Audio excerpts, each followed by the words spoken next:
Namaste. Welcome to EPG Pathshala. I'm Dr. Padma Sugavanam, lecturer of music in Sri Venkateshwara College of Music and Dance, Tirupati, and I'm also a professional musician. Today we are going to be studying about Indian culture. In particular, our paper is on Indian aesthetics and fine arts, and the module Bhakti Saints of South India. Our learning objectives are follows. We are going to be learning about the saint composers of India, the philosophies that they preached, and the impact and relevance to society at their times and today. This particular module is going to concentrate on the work of saints of South India. Spirituality has been an eternal quest of mankind. India has been a fountainhead of spirituality.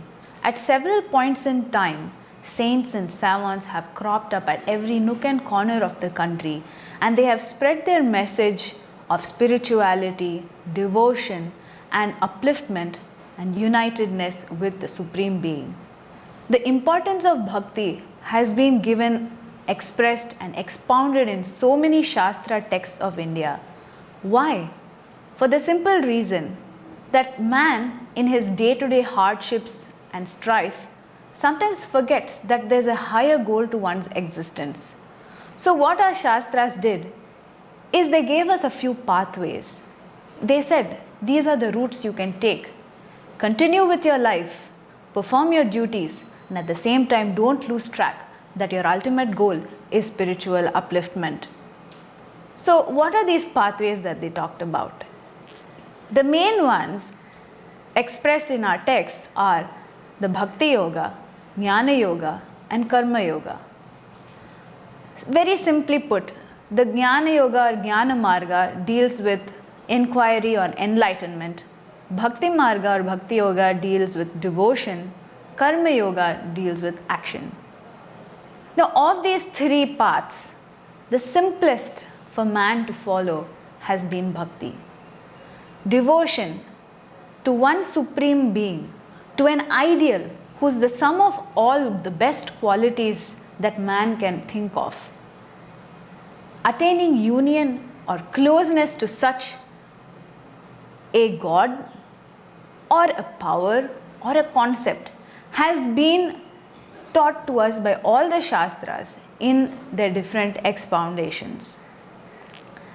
So the Bhakti Marga has been expressed by different saints, different poets, different authors at different points in time. And what do they use as their vehicle of communication? Language, yes, definitely, but also a more potent instrument, music.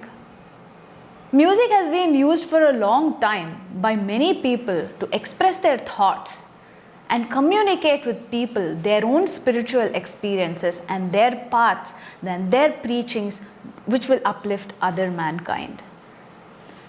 The lives of these saints and these poets are something of great value to us. Why should we learn about them?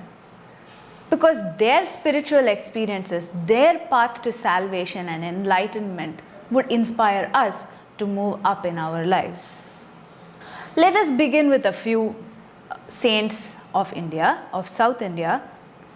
We are going to start with South India, especially Tamil Nadu, which was the fountainhead of lot of religious and devotional activity from about the 4th century till the 11th, 12th century.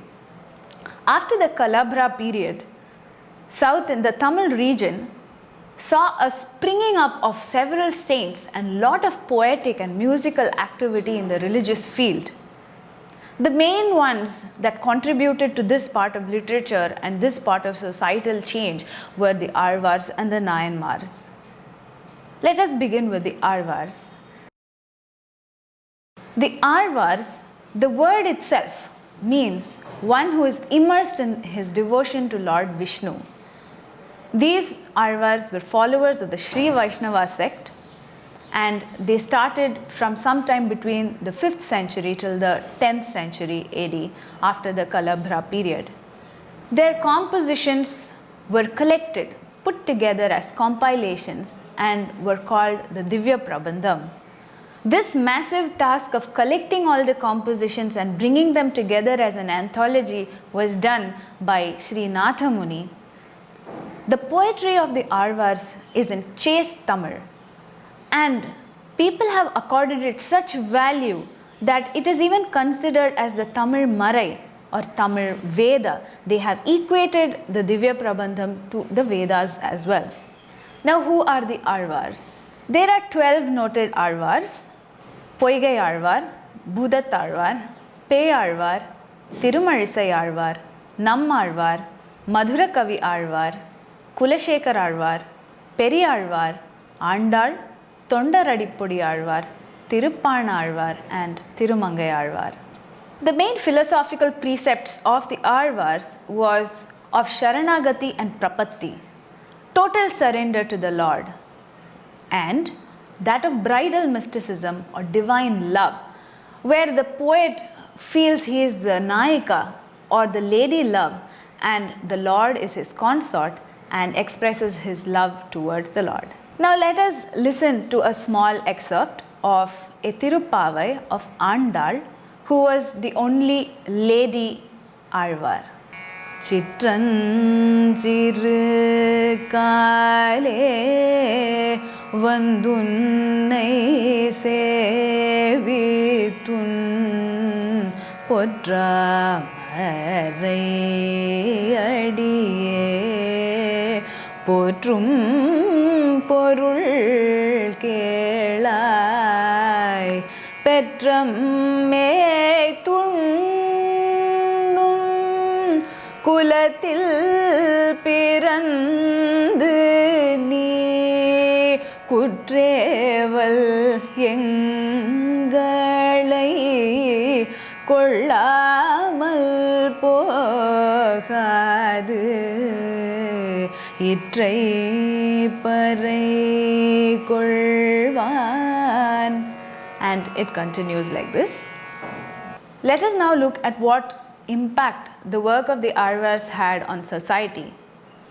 One is that the collective poetry is now used as part of temple rituals in all Sri Vaishnava temples. And the other was the more significant one, that the Tamil language became the medium of spiritual and religious activity. This was one of the major contributions of the Alvars as well as the Nayanars, who we will be looking at later, that they brought in Tamil to the forefront as a language of religious activity and a language of the temples. Now let us look at the Nayanars. The Nayanars were the devotees of Lord Shiva. They followed the Shaiva Siddhanta. Their basic precept was that Shiva was the center and the Lord of the universe, and they all too lived in the Tamil region and composed in the Tamil language. They dated between about 6th and 8th centuries. The lives of all the saints, Nayanmar saints as they are also called, was compiled by Sekirar in the Periya Puranam. The names of the Nayanars, the list of the Nayanars, they were far more in number than the Alvars. That was first compiled by Sundaramurti Nayanar in his Tirutondar Togai.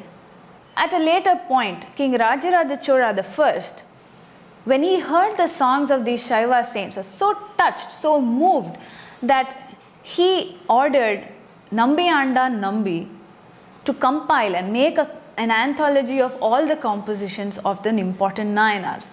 And this was later called the Panniru Tirumurai.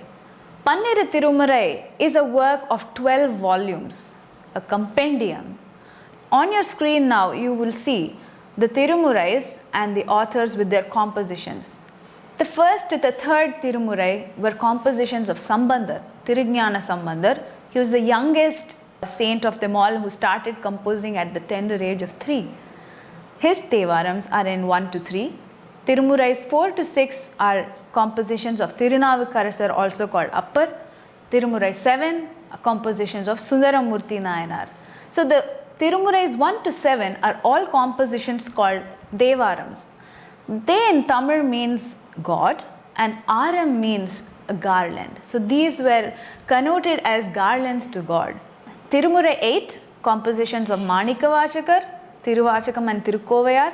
Tirumurai 9, a compilation of many authors. Tirumurai 10, this is a very important one, that of Tirumular, it's called Tirumandiram. Tirumurai 11, again a compilation. Tirumurai 12 was the Periya Puranam, which recounts the lives, narrates the life stories of all the different Nayanars, which was 63 numbers.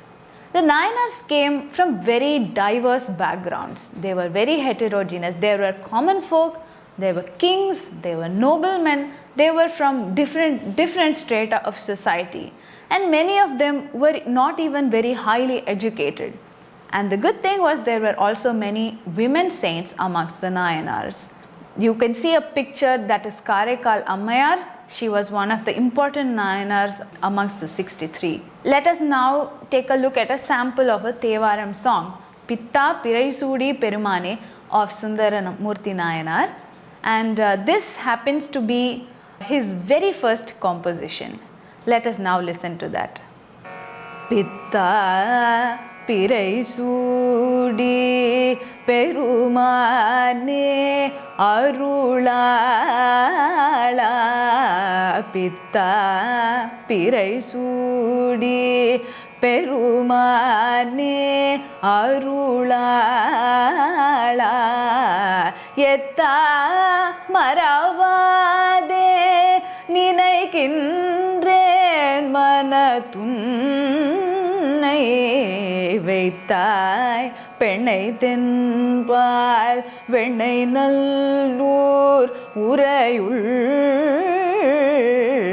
Atta Unakalai Idi Allen Yanalame Pitta. And it continues. So, just like the Alvars, the Nayanars also have a tradition of temple singing. These come in families, in the sense they are called Oduvars, and as family heritage from father to son and from father to son, these songs are passed on from generation to generation and are performed as part of temple rituals. Also, the Nayanars shaped religious thinking of South India, bringing about the Bhakti as mainstream religious activity along with the Tamil language. Let's now move on to the state of Karnataka. We are looking at a woman saint called Akka Mahadevi. There you see a picture of her on the slide. Akka Mahadevi was one of the foremost Indian women mystics who hailed from the Karnataka region. She was the torchbearer of the Veerashaiva movement and belonged to the 12th century Common Era. Why we remember Akka Mahadevi is that she was an icon of women's emancipation. She proved to people that women can still break the shackles of society and follow their hearts towards their goal of spirituality. Akka Mahadevi was born in Udutadi in Shimoga district, Karnataka in 1130 Common Era to Nirmal Shetty and Sumati. The whole family had a very pious atmosphere. Her parents were themselves devotees and initiated the little girl at the tender age of 8 into Linga Rahasya. Akka Mahadevi grew up into a young lady of great beauty, but beauty and other worldly matters were not of much interest to her. She had fallen in love with Lord Chenna Mallikarjuna, and her sole aim in life was to attain union with him. An interesting incident in her life proved to be a big turning point. As the young girl Akka Mahadevi was watching a procession of King Kaushika on the streets, the king's sight fell upon this little girl, the young girl, and immediately he was smitten by her. He decided to approach her parents for her hand in marriage, but Akka Mahadevi wouldn't hear of it. She was not interested in marriage. But then royal compulsions and parental influence finally convinced her, and Akka Mahadevi entered into a conditional marriage with the king. She said to him, as long as we remain apart, as long as you do not touch me, I shall remain with you. The king thought, let me just accede to the condition now. As time goes by, the girl will come around. But Akka Mahadevi was steadfast in her piety and chastity. When the king broke his promise, she left him. A sudden surge of spirituality came out inside her. She left the king and moved to Kalyan. Kalyan at that point in time was a center of a lot of religious and spiritual activity because of the establishment of the Anubhava Mandapa by the people of the Lingayat faith. At that point, Allah Mahaprabhu was the head of the Anubhava Mandapa. Akka Mahadevi went there, emancipated as a spirit, a free spirit. She went to join the order of the Lingayats. But the order had to check her worthiness. Therefore, Basaveshwara, himself a great saint, posed several questions to her to ascertain how good Akka Mahadevi was. And her responses shocked everybody. People did not realize what a rare gem they had with amongst them. And then the faith opened their arms and warmly welcomed her inside their fold. Akka Mahadevi composed many vachanas in Kannada.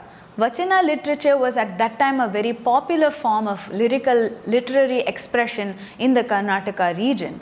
She expressed her spiritual experiences. She wrote about her thoughts on nature, her thoughts about life, her thoughts about human upliftment and many other things through her beautiful lyrics in Kannada. She also composed philosophical works such as Yoganga Trividhi and Srishti Vachana. Her philosophy was that just intellectual inquiry and rigorous practice is not enough to attain salvation. What one required was relentless bhakti. One should have a personal ideal, a personal Godhead, and focus all their attention, all their love on this personal ideal. In her case, it was Lord Chenna Mallikarjuna. In her last days, Akka Mahadevi reached a peak of spirituality. She could not contain herself in Kalyan anymore. She left, went to Sri Shailam. In Sri Shailam, in a plankton grove, it is believed that she merged with her Lord Chenna Mallikarjuna. Why do we remember Akka Mahadevi? She was the first composer of vachanas. She was an icon for all women to follow. She proved that in matters of spirituality, women were as capable as men, and her songs and her beautiful poetry are still cherished in every household of Karnataka. Let us now move down south again to the state of Tamil Nadu, where we will be studying the life of a more recent saint who lived in the 18th century. His name was Thayumanavar. Thayumanavar also was a Shaiva Siddhanta philosopher and saint. He was born to Kediliyappa and Gajavalli in Trichy. Kediliyappa was a member of the council of the Nayaka king Vijayaranga Chokkanatha, who had his capital in Trishirapura, now called Trichinapalli or Trichy. Vijayaranga Chokkanatha was the grandson of the famous Queen Mangammal, who was a very important person in the Nayak lineage of Tamil Nadu. Even as a child, when Thayumanavar's radiance was beheld by other people, they could not but resist themselves in admiration. And the king was no exception from this. And even as a child, he had marked Thayumanavar for royal service. As he grew up, Thayumanavar learnt many shastras, the Tamil language, Sanskrit, logic, and many other sciences. But it was not the sciences and learning and education that appealed to him. He went into great trances when he heard the songs of Appar Sundara and Samandar. He would often go to Malaikote temple in Trichy and sit in meditation and contemplation. These were the things that enthralled the little boy. At the death of his father, even when he was a young boy of about 15, he entered into royal service, into the chancellery of the king Vijayaranga Chokkanatha. He performed his duties to perfection. But though he was in the amidst royalty, though he was in the communication with the king and interacting with all members of nobility, he was still very detached. His priorities were something else. He continued in this path, focusing on his own meditation and his royal duties simultaneously. At this time, he met Arulnandi Shivacharya one day in the temple. He was also called Mauna Guru. At the moment he saw him, Thayumanavar knew that this was his master. He fell at his feet and begged him, "Please take me with you. Please teach me the spiritual sciences." But the teacher gave him Jnanopadesha. At the same time, he said, "My son, please practice what I have taught you. But you are not yet ready for this. Wait till you have a family and beget a son, and then I shall come to you." Tayumanavar went back to his royal duties and continued all the practices his master had taught him. After a time, his spirituality grew to such an intensity that the king himself could not contain his wonder and decided that he would be impeding on his growth if he continued in royal service. So the king established an ashram for him on the banks of the Kaveri river, and Tayumanavar with his disciples Arulayya, Kodaikal Jnani, moved into that ashrama and continued their spiritual quest. When the king Vijayaranga Chakranatha died in a battle, his queen Rani Meenakshi had to take charge of the kingdom. At this time, she was helpless and did not have an idea how to run it. So she went back to Tayumanavar and requested him to please come back into royal service. So once more Tayumanavar went back to serve his country. As this continued for a while, the queen started becoming attracted by his divine radiance. And the attraction came to such a point that she wanted to make Tayumanavar her own. But Tayumanavar was not interested in any worldly or material life. So in order to escape the advances of the queen, he had to don the garb of a Nayak soldier, and he fled the country to Rameshwaram. The local king in Rameshwaram welcomed Tayumanavar with open arms and set up a small ashram for him there. After the demise of Rani Meenakshi, the brothers of Tayumanavar went to him and requested him to come back home to Vedaranyam now that the coast was clear for him. As he returned home, they also arranged for his wedding with Matuvar Kurali, with whom he led a very spiritual dampatya. Later on, shortly, there was a birth of a son, Kanaka Sabhapati. After the son was born, he realized that his worldly duties were over and the time for him to move on to higher planes had come. At this juncture, his wife too passed away. He met again with his master, Arulnandi Shivacharya, who took him on a pilgrimage to Chidambaram. At Chidambaram, he was enlightened. He attained the Brahmananda Anubhuti. He remained in Samadhi for several days, after which he took a pilgrimage to all holy centers around the south of India, which culminated in Rameshwaram again. Here he lived a peaceful, simple, austere life with his disciples Arulayya and Kodaikal Jnani. These two faithful disciples wrote down all the poetry of his spiritual experiences as and when he composed them, and they even performed it to small audiences in the local towns. So even at that point in time, the songs of Tayumanavar had attained good amount of popularity. Tayumanavar Swami left his mortal coils in 1742 Common Era. He composed so many philosophically charged poems, and the greatest contribution was his influence on later mystics and saints like Bhagavan Ramana Maharishi, who in many talks refers to the poetry of Tayumanavar Swami. Let us move now to the state of Andhra Pradesh, where we will study the life of another woman saint, Tarigonda Vengamamba. Tarigonda Vengamamba was one of the most beautiful life stories of a woman saint. She lived in the 18th century, was a great devotee of Lord Narasimha and Lord Venkateshwara of Tirupati. Her compositions, poems and rupakas in Telugu and Sanskrit are now becoming great objects of interest for academicians and lovers of poetry. Tarigonda Vengamamba was born in the Tarigonda village in Chittoor district in Andhra Pradesh to Krishnaya and Mangamamba. She belonged to the Nandavarika sect of Niyogi Brahmins. From her very childhood, she had the love of the divine, and she was uninterested in any of the worldly things. As a young lady, her friends mocked her, even thought she was mad because her interests were completely different from theirs. As tradition and custom goes, she was also married off at a very young age to Venkatachalapati, and she lost her husband as soon as they got married. And those times, a young widow, a child widow, had to go through several humiliations and several tribulations, which Tarigonda Vengamamba also had to face. But her focus was more on becoming a yogini, and she did not care for these. She was ably guided by Acharya Subramanyudu in her quest to become a yogini. As time went by, the local people, unable to understand her state of mind, harassed her in several ways.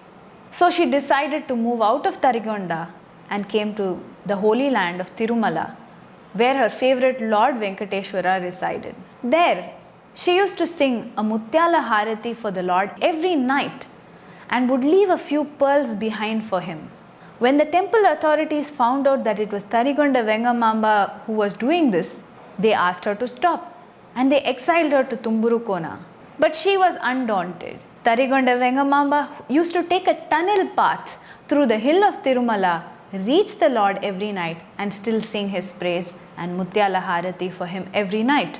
When she was found out again, the authorities created a lot of trouble for her and harassed her in many ways. But at every single juncture, the Lord came to her aid and protected her. With miracle after miracle, the people around her started to realize that this was no ordinary person. This was somebody of great spiritual attainment, whom the Lord had accepted personally, and therefore she gained acceptance among the people slowly and steadily. Tarigonda Vengamamba composed many devotional poems, songs, as well as yakshaganas. Some of her important works are Nrisimha Vilasa Katha, Shivanatakam, Chenchanatakam, Rama Parinayam, Vasishtha Ramayanam, Ashtanga Yoga Rahasyam, Sri Venkatachala Mahatmyam, and many more. The legacy of Tarigonda Vengamamba remains till date in the fact that several devotees who visit Tirumala for a darshan of the Lord do visit her samadhi as well, which is right next to the temple. Her Mutyala Harati composition is still performed in the Tirumala temple every day at the Ekanta Seva. Even her life story was made into a feature film very recently, and her songs are gaining popularity amongst the public in recent times. Lastly, let us look at the lives of the Dasakuta. The Dasakuta are the group of Haridasas who resided in the Karnataka region and composed many devotional songs. They were the followers of the Dvaita school of philosophy. The Haridasa movement was started by Vyasatirtha, one of the earliest Haridasas. Later on, the Dasas were divided into two groups, Vyasakuta and the Dasakuta.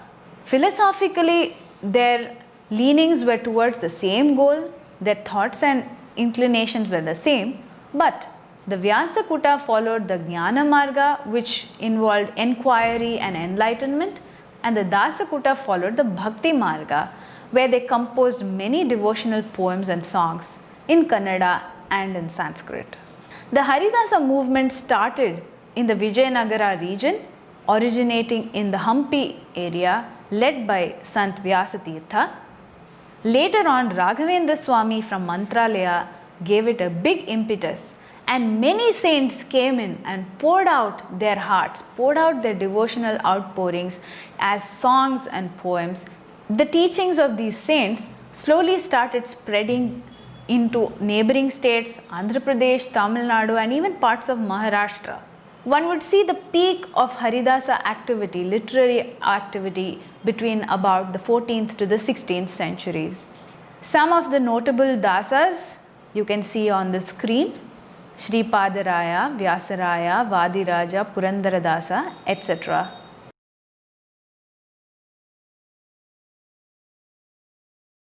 The compositions were a huge body of work, and they are called Dasara Padagalu or Devaranamas.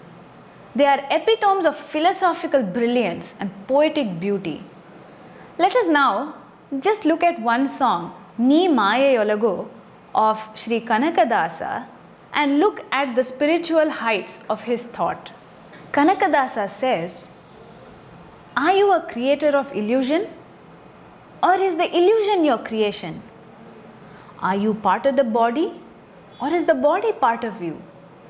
Is space within the house or house within the space? Or are both space and house within you? And so on and so forth. We can understand the level of philosophy, the heights of his lyrical expression through such songs. Such was the expression of the Dasa Sahitya. The contribution of the Dasas was not restricted to the field of lyrics and poetry and religion alone. They had a major role to play in the development of Carnatic music, which is the South Indian classical music. For example, Purandaradasa mentions 32 ragas in one of his songs. The Dasas codified the Tala system, especially the Suladi Talas. In fact, the contribution of the Dasas, especially Purandaradasa, to music is so great that today he is revered as the Pitamaha or the founding father of South Indian classical music. As we have seen through the lives of all these saints and Bhakti poets, we can understand that India has been a great fountainhead of spirituality. Poets and mystics express their spiritual experience and philosophical thoughts through beautiful lyrical poetry and songs. And the message of devotion and divine love crossed all mundane barriers, and the quest for attaining spiritual oneness with the ultimate was the main aim. For more information, please go through the e-text provided in the module. Thank you.